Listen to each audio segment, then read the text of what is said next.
वैतरणी नदी का वर्णन। गरुड़ पुराण के धर्म कांड के प्रेतकल्प अध्याय में वर्णित कथा के अनुसार एक दिन पक्षी राज गरुड़ श्री हरि से पूछते हैं कि हे प्रभु, मृत्यु लोक और यमलोक के बीच जो वैतरणी नदी स्थित है उससे जीवात्मा का क्या संबंध है और उसे इस नदी में कैसी सजा मुक्ति पड़ती है और पापी आत्मा इसे कैसे पार करते हैं। भगवान श्री हरि ने कहा कि हे गरुड़, यमलोक के मार्ग में स्थित वैतरणी नदी देखने में बड़ी ही भयानक है और जो भी पापी आत्मा मरने के बाद इस नदी से होकर गुजरती है उसे बड़ा ही भयभीत कराती है। ये महाभयानक नदी रक्त रूपी जल से परिपूर्ण है।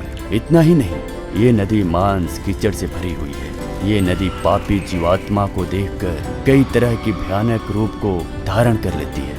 पापी आत्मा को नदी में प्रवेश करते ही इस नदी का स्वरूपी जल पात्र में रखे घी की भांति तुरंत खोलने लगता है। साथ ही इस नदी में घड़ियाल, मगरमच्छ तथा इनके ही जैसे अनेकों हिंसक और मांस भक्षक जलचरों से भरी पड़ी हुई है।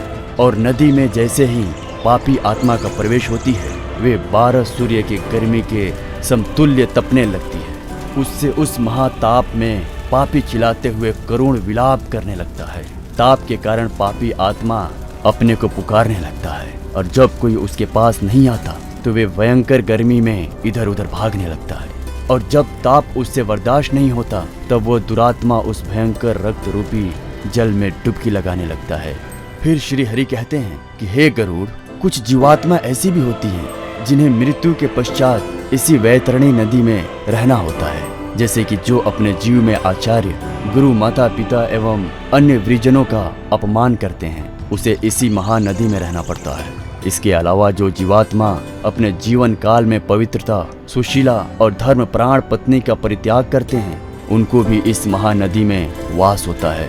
इसके अलावा आग लगाने वाला, विष देने वाला, मद पीने वाला, यज्ञ का विध्वंस करने वाला, राजपत्नी के साथ गमन करने वाला, चुगलखोरी करने वाला, कथा में विघ्न करने वाला, स्वयं दान की वस्तु का अपहरण करने वाला, ये सब मरने के बाद वैतरणी नदी में वास करते हैं। परंतु इस पापी जीव आत्माओं में सूर्य ग्रहण, चंद्र ग्रहण, अमावस्या अथवा अन्य पुण्य काल के आने पर श्रेष्ठम दान दिया हो उसे एक निश्चित समय के पश्चात इस नदी से निकाल दिया जाता है। इसके अलावा जो जीवात्मा जीवित रहते हुए ब्राह्मणों को गौ दान करता है उसे इस नदी की यातना से मुक्ति मिल जाती है। इसलिए हिंदू धर्म में मृत्यु के पहले गौदान कराया जाता है।